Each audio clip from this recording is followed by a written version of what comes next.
Can everybody buy into the idea that we're all spiritual beings first, having chosen to come have a physical experience? Yeah? That's where I've come to with Ho'oponopono and understanding is I call it the conscious communication with our unconscious, or spirit. We start learning to be able to hear spirit and go to it. And I do a lot of things just random. People say, what? Why are you doing that? Well, I just do what I'm told. And they say, well, who told you? Well, Madame Pele, grandmother. I had a conversation the other day. I was like, I don't know if I want to tell you because I'm not ready to be committed yet. And I've realized since then, actually to drive over here, chatting with Pele, it's our intuition.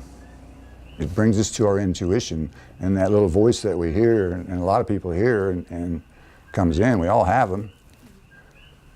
We start to listen to that voice and understand what it is, an intuition. And it often doesn't make sense, what it's telling us to do, right? And so we don't listen to it because we've been brought up again to not trust the truth, our hearts, ourselves.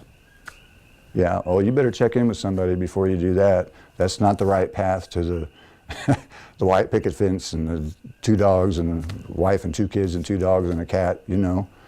Got to go to school, get the grades, yada, yada, yada. It doesn't fit with that very well, so yeah, you better look into that. That's probably not a good idea.